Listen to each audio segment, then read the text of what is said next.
Hi and hello, welcome to the Portland Metal Show. Today I'm speaking to Guy 2 of Anonymia, and I just recently saw them with Ensign Theorem. They opened up at the Hawthorne Theater for Ensign Theorem, Septic Flesh, Arsis. They put on a hell of a show. It was really cool, and it's incredibly impressive how many musical instruments they have on stage at the same time. And also, I asked several people in the crowd, who you here to see? Some for Ensign Theorem, some for Septic Flesh. There was 3 people I picked out of the crowd, random, completely at random. They were there to see Anonymia. Friends of the band, maybe, I don't know. Maybe they're just like, hey, I've seen this band before. I can tell you firsthand, if you listen to the first episode of the show that I posted, I was speaking on the phone with my pal, Danny. He said, you got to check this band out. I saw them with Ailstorm. They kicked ass. So I was ready to go when I heard him say that. And then I saw them, and I agreed. They did kick ass. And now I get to talk to one of them on the phone. So let me just tell you a little bit about what's going on with them. March 31st, which is a Sunday, in Bend, they're going to be performing on stage supporting Wolfheart. And Wolfheart, right now, is on tour with Children of Bodom and Swallow the Sun. They're going to be performing at the Hawthorne Theater on March 30th, the day before. So you get like 2 shows in one weekend if you wanted to, which is going to be super cool. You could go check out Children of Bodom, which I know is going to be worth the money every time. And then you can go right down to Bend and have another kick-ass show right over there. So why the fuck not? You should totally do it. We're going to find out a little bit of Anonymia today on the show. So hang tight, and we're going to start the recording right now. Okay, hi and hello. I'm on the phone right now with Guy 2 of Anonymia, and he's going to be talking to us about Sunday, March 31st in Bend, performing alongside Wolfheart. I just recently saw you with Ensign Theorem, and you guys have a really killer set, and I have to tell you, I'm really impressed with the amount of instruments you guys have going on. Oh, thank you. Yeah, very much. Yeah, you guys have an accordion, a stand-up bass, a violinist. I mean, that's all pretty killer. How did you meet these how did you meet all these people? Did you like put out an ad and then everybody just came together, or do you know these people already? Yeah, it's kind of come together over the years. When we first started out the band, it was Guy 1 and I. We initially were in kind of like a black metal band. Got kind of tired of just this overall feeling that everything we had to do kind of always had to portray a certain sound or certain look. And so we started kind of branching slowly into this kind of folk metal world, and it started out kind of similar to that of what Ensign Theorem is, where like the main melody and stuff comes from the guitar parts, and that's kind of what makes the folk element. And then over time, we've kind of found other people and been introduced to people that also wanted to work on that. So we first had our original violin player come in to kind of set that groundwork, that's the road that we wanted to go through. And then most recently, we had the Fraulein on accordion. She's a person that is good friends with our violin player, and she's actually had never touched an accordion prior to her coming and trying out with us. And so it's just been a thing that we've really kind of built and grown together as a group. No, that's really cool. I was never touched with the gift of musical talent, but people in my family have been. And one thing I know is that when you're really talented with music, you could just pick up an instrument, start fidgeting around with it, and it doesn't take very long before you're like really learn the instrument, you know what I mean? So that's pretty cool that she's just not even intimidated at all by it and just picks it up, starts playing it. That's pretty cool. Yeah, it was great because we had the accordion ahead of time, myself, Guy 1, and Guy 0. So Guy 1 is the other guitarist, Guy 0 is the bassist. We had the accordion, we've each kind of picked it up here and there and kind of tried to do stuff. And because one half is a piano, essentially, and so we kind of think, oh, well, we know that aspect of it, we can make this work. And it's just a total pain in the ass. And so she comes over, tiny little person, and is like, hey, I'm going to try this out now. And we start off with like a disclaimer of, yeah, this kind of sucks for this reason and this reason. She picks it up and instantly does way better than any of the 3 of us had ever attempted to do. And we're like, oh, well, Yeah. screw you, but at the same time, we're really happy.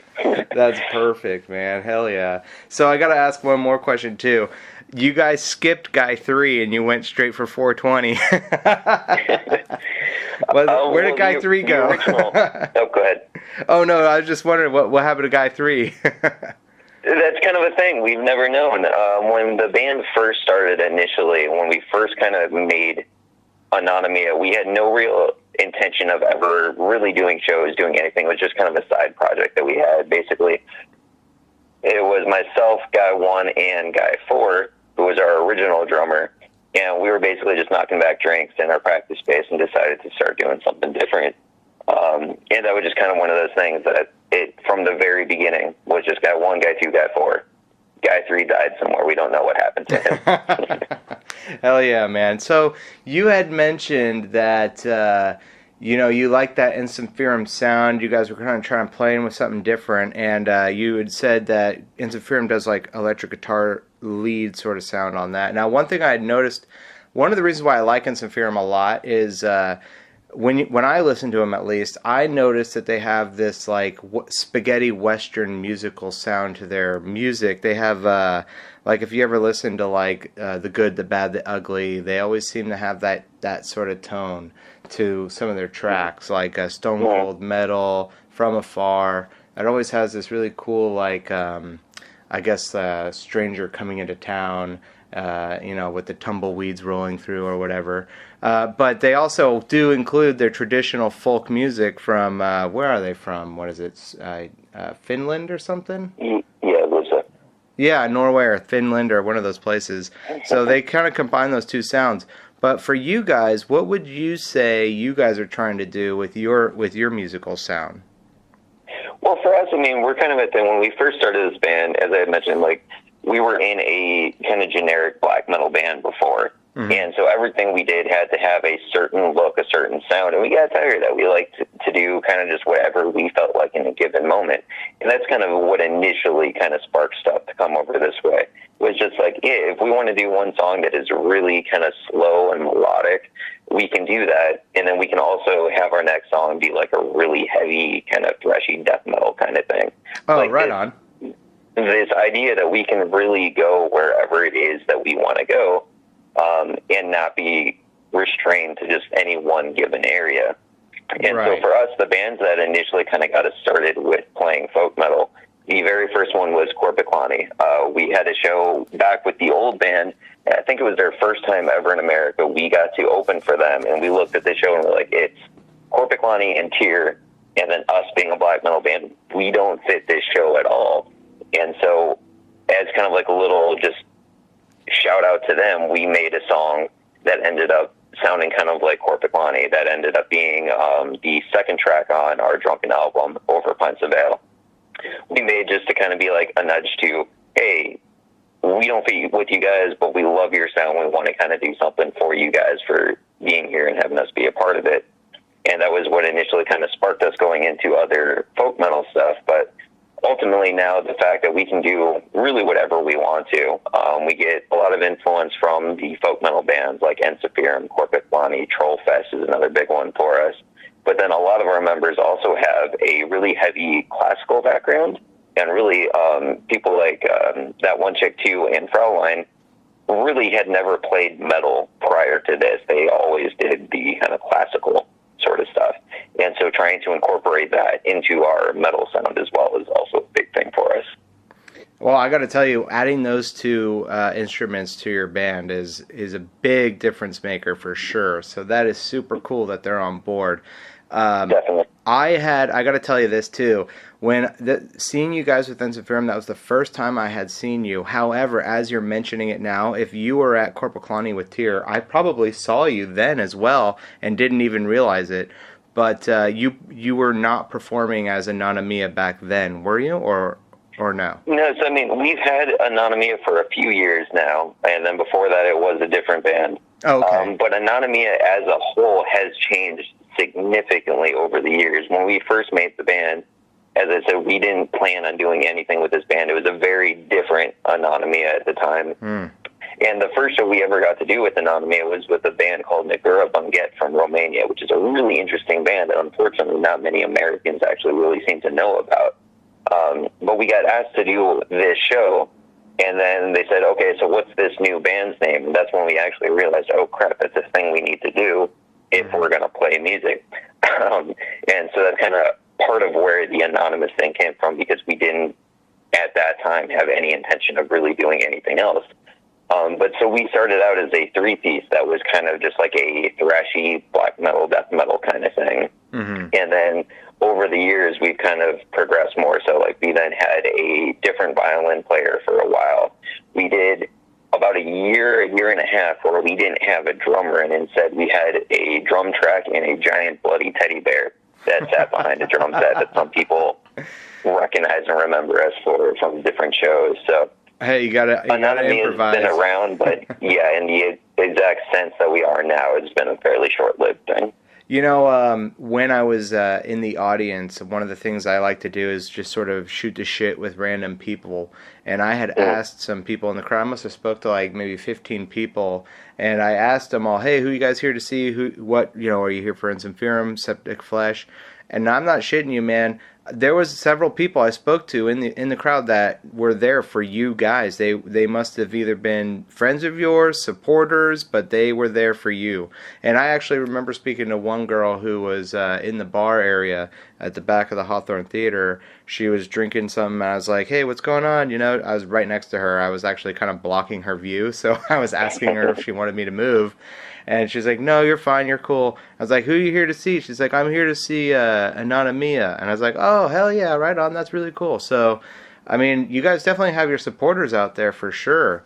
And the reason why I bring that up is it looks like you guys are going to be doing a show on the 31st, in Sunday, in Bend. Can you talk a little bit about that?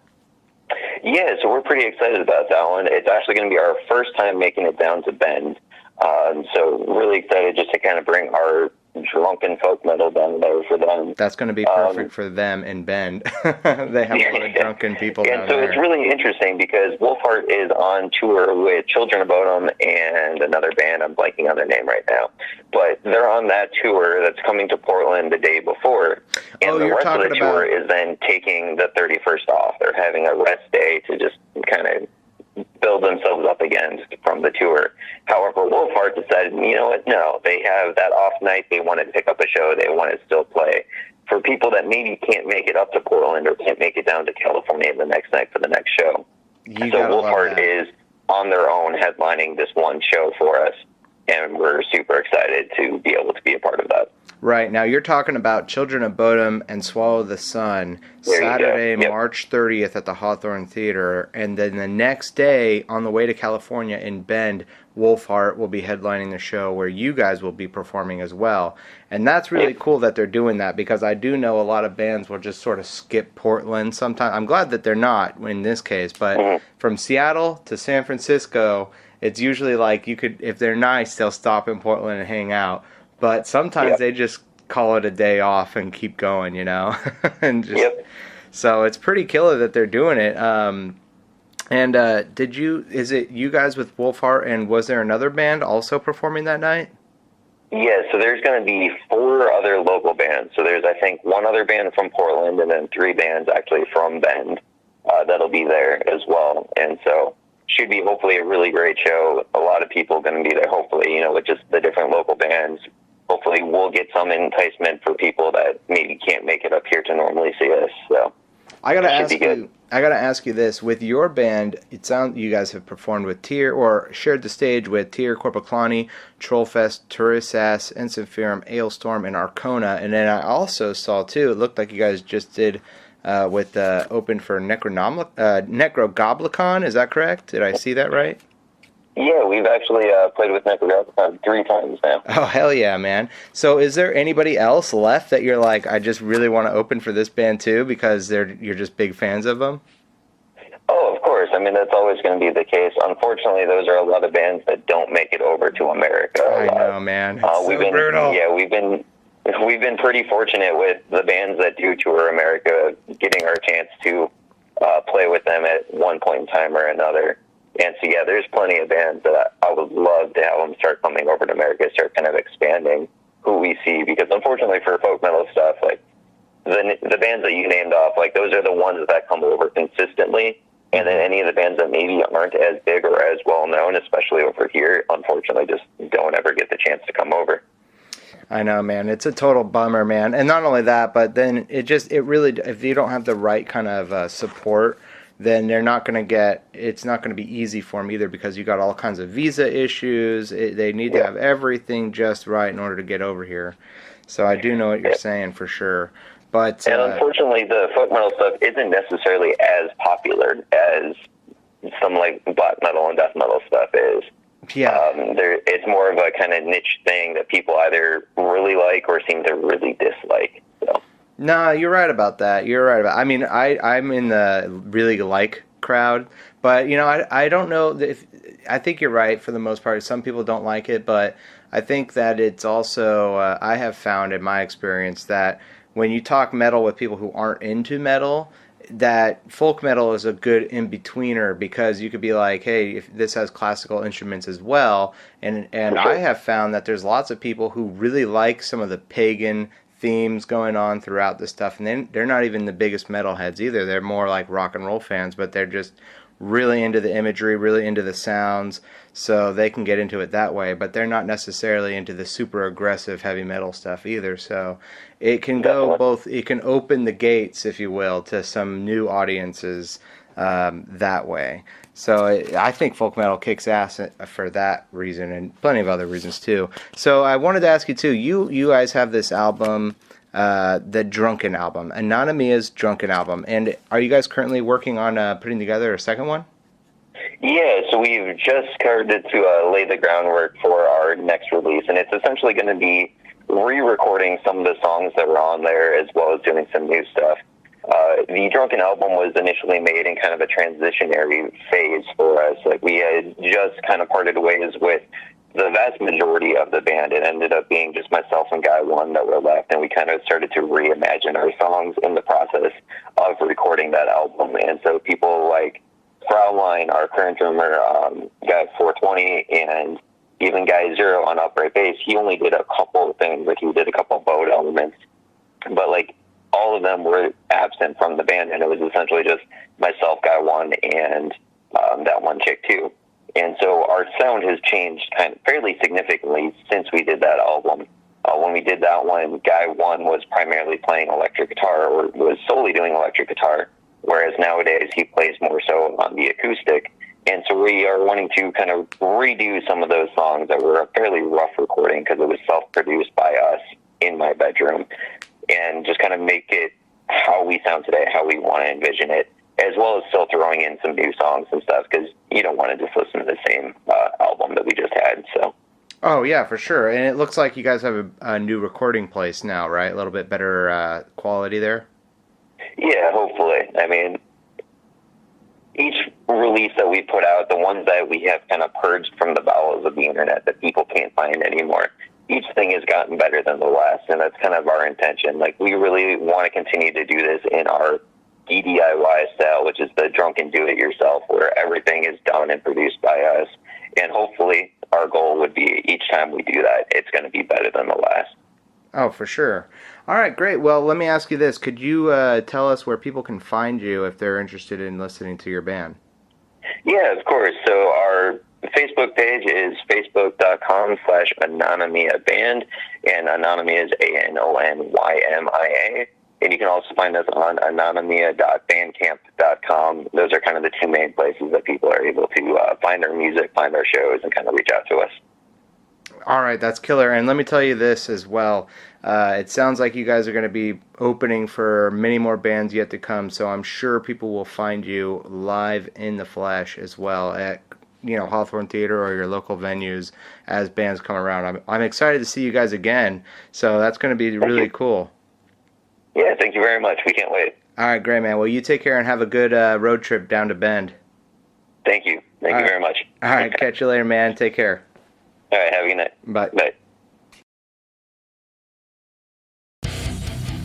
Okay, these are the bands coming to Portland, Oregon from now until the end of April, including one big surprise in May. There's been a few lineup changes, so pay close attention. First, we have Friday, February 22nd, Weresquatch, Tressolence, and Saboteur at the High Watermark Lounge. Sunday, February 24th, Soulfly and Unearth. Cataclysm will not be performing in Portland due to a scheduling situation at the Bassanova Ballroom. Monday, February 25th, the Decibel Tour featuring Cannibal Corpse and Morbid Angel. Immolation will also not be performing that show at the Roseland Theater. Monday, March 11th, Cradle of Filth at the Crystal Ballroom. Thursday, March 14th, Within Temptation and In Flames at the Roseland Theater. Sunday, March 24th, All That Remains and Attila at the Crystal Ballroom. Monday, March 25th, Veil of Maya and the Intervals at the Hawthorne Theater. Wednesday, March 27th, Aborted and Cryptopsy at the Bassanova Ballroom. Saturday, March 30th, Children of Bodom and Swallow the Sun plus Wolfheart at the Hawthorne Theater. And then the next day, Sunday, March 31st, Wolfheart with our guest today, Anonymia, at the 3rd Street in Bend, Oregon. Tuesday, April 2nd, Queensryche with Fate's Warning at the Crystal Ballroom. Friday, April 5th, Mortis at the Hawthorne Theater. Okay, we have 2 metal shows on the same day at separate venues, so choose carefully, Metalheads of Portland. First, we have Sunday, April 14th, Anvil, along with comedian Don Jameson of That Metal Show. Also, Archer Nation at the Hawthorne Theater. And on the same day as Sunday, April 14th, we have Hypocrisy and Flesh God Apocalypse at the Bassanova Ballroom. To make things more interesting, we have another shared date at 2 separate venues. On Wednesday, April 24th, there's Psychroptic plus Cannabis Corpse at the Bassanova Ballroom. And on the same day of Wednesday, April 24th, we have Portland favorites Ueda plus Worm Witch and Cloak at the Tonic Lounge. Saturday, April 27th, Massive Scar Era, the Anima Effect, plus friends of the show Anonymia at the Twilight Cafe. I want to jump ahead for what I deem to be an important event. Sunday, May 19th, Devastation on the Nation Tour featuring Dark Funeral, Belphegor, Incantation, plus Hate at the Bassanova Ballroom. Those are the bands that are going to be coming to Portland from now until the end of April, plus the Devastation on the Nation Tour. I highly recommend you consider getting that show because we've got 4 major black metal bands coming to Portland in May. But from now until then, there's plenty to keep you occupied. Alright, Portland, catch you later.